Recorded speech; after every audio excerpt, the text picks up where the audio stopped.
Yo, what's happening, Raider Nation? It's your boy Soto here. You know what it is. Raiders versus the world.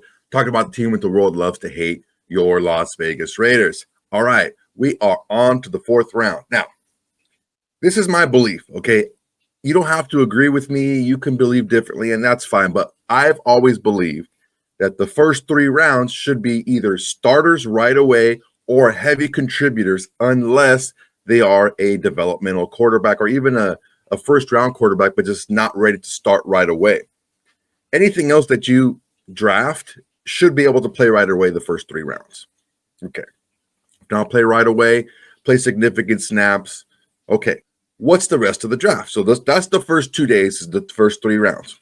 The third day, do you want to get starters out of the third day of the draft? Of course you do. Of course you do.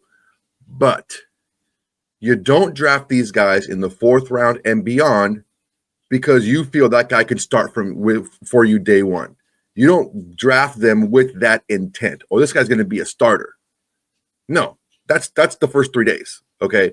The fourth round and beyond are guys that you feel can either contribute on special teams right away or as they develop, or a guy that can play a very specific role on your team right away and then develop even further larger role, more expanded role as time goes on. Now, because of that, I'm a firm believer that on the third day of the draft, you're drafting more so for traits, not production, because there's a lot of reasons why a player was not as productive in college as they could be in the pros.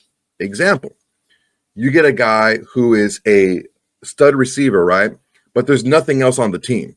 There's nobody else on the team. Okay, opposing defenses can focus on taking away one player, especially when it's a college quarterback who isn't like, a pro-style quarterback, right? Who can't just force a guy the ball over and over again. It's just not going to work out that way normally. You need a little bit more arm talent to be able to do that, get around double teams and brackets and stuff like that. So that's an example of you're looking at different traits for a player, not so much their production in this sense, because their situation that they were in could not lend for them to flourish. If he had maybe one more guy opposite him, maybe he would have been able to have a little bit better production. But in that sense, that's one example. Another example is, either a running back who showed some flashes, but ultimately the offensive line wasn't very good, or he was in a very pass-centric offense where he was able to show a lot of his skills in different ways, like in the passing game and things like that. What we can't lose sight of is it's very difficult to grade the drafts in totality because you're drafting these players on different days for different reasons. Like I said, the first three rounds, you're drafting these guys because you think they can win a starting job, like realistically win a starting job. I think that each one of our first 2-day picks, and we had 5 of them, can realistically fight for either a starting job or, in the case of Charles Grant, like a swing tackle type of role. After that, you're just looking for a guy to develop into something that is much more than what they've shown already for a bunch of different reasons. The main thing is don't be so hung up on the entirety of the draft, okay? Because you really can't tell how good your draft was until 2-3 years down the road. From this point forward, it's going to be the third day of the draft. So let's not focus so much on the specific production of the player, and let's focus more on the traits of that player and what that player can be turned into if the player is willing to work hard enough and the coaching is strong enough.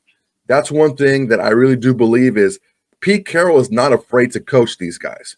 And I think a lot of coaches around the league, not saying any names, Joshua Daniels, aren't really into coaching these guys. They're into implementing a system and plugging a guy into a system. And it's like, I need you to do what I need this position to do, not let me coach you up and get the best out of you. Now, once I know what you can do, let me mold what I do around and get the best out of you. That's a different mindset. Those are two different mindsets altogether. I firmly believe that we're going to use these players in positions that are going to be successful. And we're going to get the best out of these guys until they can grow and expand and take on more responsibility. What we're going to do is listen to the draft day interview for Donte Thornton, the 4th-round pick out of Tennessee. This guy is just measurables galore. When I look at him, I saw Nico Collins right away. You take a look at kind of like their stats. They're like the same height. I think Nico Collins maybe a little bit thicker, but I mean, Thornton is, has the ability to get a little bit more strength on him. Other than that, I mean, both pretty fast. I think Thornton's a little bit faster. Thornton did display some really nice hands. It just was all his lack of production at Tennessee. It really was, a lot of it was about how he was used and really the offense altogether. But before we get to that, I want to make sure everyone please to like, comment, and subscribe to this video. It's an absolute great way to support the channel. It's free, and it's the bare minimum you can do to support the channel besides doing absolutely nothing and just watching the video. But I really do appreciate that as well. All right, guys, enough of this talking. Let's get to the interview. Donte, congratulations. This is Hondo Carpenter from SI. Obviously, exceptional size and speed, but can you take us back to when did you first start talking with the Raiders? Did you have an inkling that you were coming to the desert? Can you just walk us through that, please? I said like the first time that I actually talked to the Raiders was at Shrine Bowl, and then I recently had a meeting with the receiver coach. I think 3 days ago, actually. But I really had no clue that I was coming here. But I know that they expressed their interest in the last meeting that I had with the receiver coach. Hey, Donte, Heidi Fang, Las Vegas Review Journal. You ran the 4.3. I'm good, thanks. The 4.3 and the 40. So just wondering, obviously, you can take the top off of some defenses, but what do you hope to bring to the Raiders and with all of their attributes and your skill? I just say, like, along with like being a deep threat down the field with like a big guy that's fast, I say just bringing a good player into the program, like a guy that's going to do whatever it takes to make the program better in any aspect. Just basically doing my 1% all the time. And then, yeah, that's the biggest thing. But just coming in and being a great guy for the team. I say it's Tashawn Reed from The Athletic. What is how you think about it personally, or what coaches have told you over the years? What do you think you need to improve on the most to have success at the next level? I just say like my intermediate and medium route running. Like with my past 2 years, I haven't really had the opportunity to really display that as much. So just getting back in the flow of doing that, I just say that was the number one thing everybody was saying. Donte, Levi Edwards, Las Vegas Raiders. Obviously, you transferred from Oregon to Tennessee, and you kind of broke out while you were at Tennessee. Can you talk about the decision, the thought process that went into making the decision to go to Tennessee, and how much do you think you benefited from it? Okay, yeah, so I would say it was just like looking at Jalen Hyatt and seeing how he had won a Blitnikoff in 2022 and seeing how explosive the offense was. I felt like it was just like the perfect match for me, with me being like at that time I was the number one receiver in the portal that year. So it was just coming out, I thought like with me having the aspiration of wanting to go to the NFL being a receiver, going to Tennessee was the best option for me. And if it paid off, I definitely feel like it paid off. Like it wasn't immediate, like it didn't turn over the way that I wanted to as fast as it did, but it ended up being all good for me at the end of it.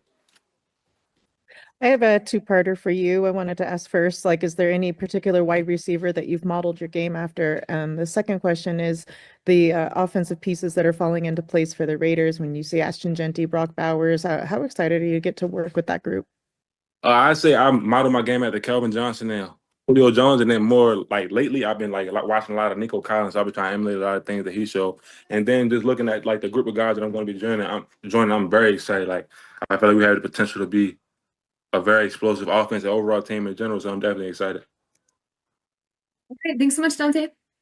All right, that was a quick little interview, but I think we got a lot of good information. One thing I want to focus on here is Donte Thornton wasn't like an unknown commodity, okay? He was a known commodity when he entered the transfer portal from Oregon to Tennessee. Like he said, he was like the number one receiver in the transfer portal that year, and it's for good reason. He's got a lot to work with here. Now, another thing I want to focus on here is the fact that he needs to work more on his short and intermediate routes. One of the main reasons that he gave is something that I really agree with. Now, remember the saying, absence of evidence is not evidence of absence. He was not asked to run those routes, okay? He was asked to run deeper routes. That's the way the offense was working. So he didn't really work on that stuff. I think with the coaching staff that we have and Chip Kelly being able to take advantage of a lot of his attributes and traits, we're going to see a lot of big things from Donte Thornton moving forward. The last thing is, and stay tuned for my tape video, you see a lot of influence of Julio Jones, because Julio Jones played like, he really had like a linebacker mentality when running routes. He was running at these corners and trying to get them to really show their hand or react to him, and then he would work off of their reaction. That's very similar to what Donte Thornton does and he likes to do when he's running routes. Great pickup, I think. There's a lot of good tools to work with. Plus, you have the coaching staff there willing to work on the things that Donte Thornton needs to work on. Also being able to plug him into the system that we have and taking advantage of his skills right away. All right, guys, that's my time. I appreciate you guys watching. Everyone, make sure to please like, comment, and subscribe to this video. It's an excellent way to support the channel. It's absolutely free to do. And it's the bare minimum you can do to support the channel besides doing absolutely nothing and just watching the video. Guys, I'm trying to create a community here for Raider Nation. We're all here together. We're here supporting each other because when we leave here, it's everyone against us, and that's just how we like it because it's Raiders versus the world, baby. All right, that's my time. Until next time, everybody. Peace. Hey, Raider Nation. Thanks for watching. There's plenty more where that came from. Go ahead and smash that like button. Drop a comment. Make sure to subscribe and share to all your socials. It's the bare minimum you can do without doing absolutely nothing.